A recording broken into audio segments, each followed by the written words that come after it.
The Broken Window is a scary story about a mother who takes her daughter for a drive. When the car breaks down on a lonely mountain road, they have a horrifying encounter. It is based on a Japanese story. A week ago, I was driving home, and my young daughter was in the car with me.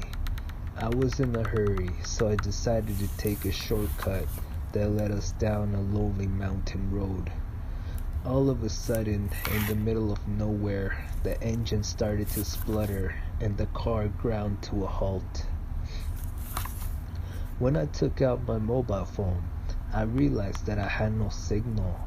We were completely stranded, deep in the mountains. I had no idea how to fix the car, and it was growing dark. There was no gas station for miles, and the road was not used very often. It was clear that we would have to spend the night in the car and hope that some passing motorist would stop and give us a ride. The sun was going down and it was beginning to get very cold. An eerie silence descended over the mountain, and all I could hear was the wind rustling through the trees. My daughter went to sleep in the passenger seat. I closed my eyes and was starting to drift off as well when I heard a strange noise. It sounded like a voice. I couldn't make out what it was saying. It sounded like gibberish. At first I thought I was dreaming, but as it got closer and closer, I opened my eyes and looked around.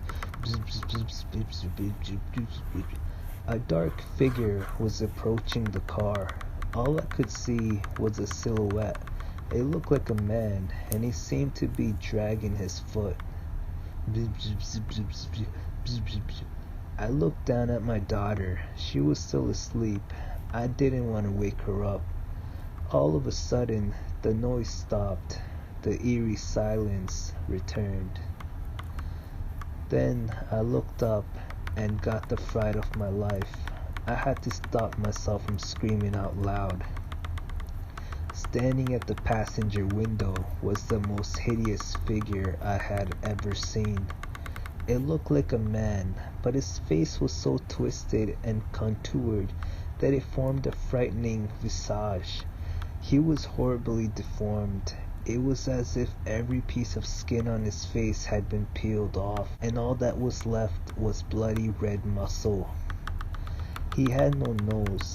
He had no ears. His piercing eyes stared at me through the glass. I turned the key in the ignition again and again and tried to start the car, but it was no use. The engine just chugged and died. Outside the window, the hideous man took out a knife.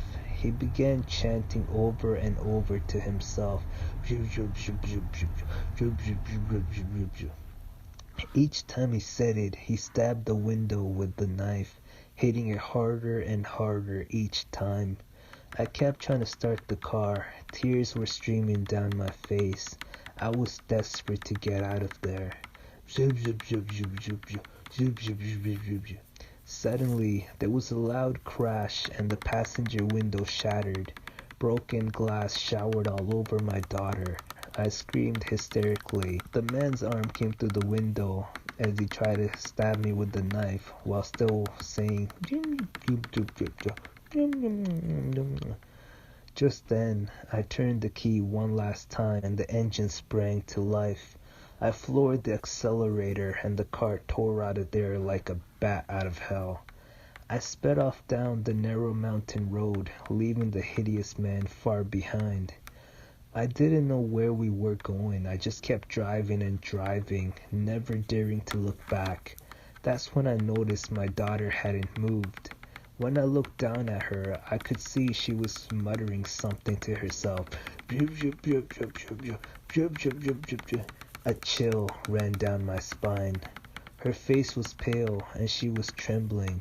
I shook her, trying to wake her up, but when she opened her eyes, what I saw horrified me. Her eyes were rolled back in her head. All I could see were the whites of her eyes. Her teeth were gritted together and she was foaming at the mouth. Her face had changed. She didn't even look like my daughter anymore. She just kept growling over and over. I kept driving, and finally I saw the city lights up ahead. We came to a church, and I pulled over to the side of the road. Scooping my daughter up in both arms, I carried her into the church and started screaming for help. An old priest appeared from a doorway and asked what was wrong. I told him about the thing I had encountered on the mountain road. He took one look at my daughter, then snatched her from my arms and laid her out on the church altar. As I watched, crying and shaking with fear, he took out some rosary beads and he held the little wooden cross to my daughter's forehead. Then he started reciting prayers in Latin. The priest let us stay there for the night. He put my daughter in a spare bed and stayed up with her all night long, holding her hand, anointing her with holy water, and reciting prayers over her. He placed the Bible on her chest. He told me my daughter was possessed by a demon and he had to try to perform an exorcism. He said that if it was not done, and my daughter stayed like this for 49 days, she would never recover. She would be left permanently insane. The priest instructed me to leave my daughter with him so that he could perform the necessary rituals. He said that if I stayed, there was a good chance the demon could possess me as well. It has been a week since my daughter was possessed and the priest is still taking care of her. I check on her every day. It's like she isn't even my daughter anymore. She smirks and looks at me with evil, horrible eyes. I just want my daughter back. If you ever find yourself on a lonely mountain road, whatever you do, don't stop.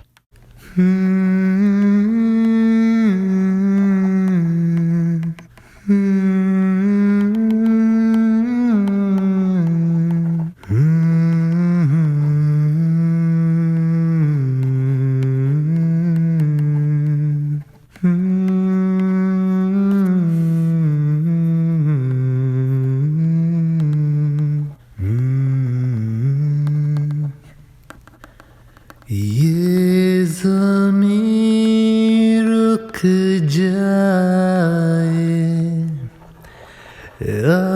आसमां झुक जाए, तेरा चेहरा जब नजर आए, हो तेरा चेहरा जब नजर आए, हो ये ज़मीं रुक जाए, आसमां झुक जाए, तेरा चेहरा जब नजर आए, हो तेरा चेहरा जब नजर आए, हो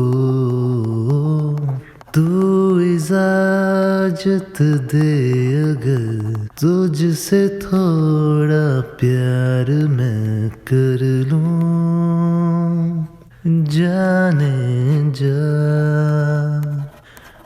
बात मेरे सामने, खाली दिल खाली नजर भर लूं, जाने जा हो तू खफा हो जाए, रात भी हो जाए, दिन तेरे आंचल में छुप जाए, ये ज़मीं रुक जाए, आसमां झुक जाए, तेरा चेहरा जब नजर आए, हो तेरा चेहरा जब नजर आए, हो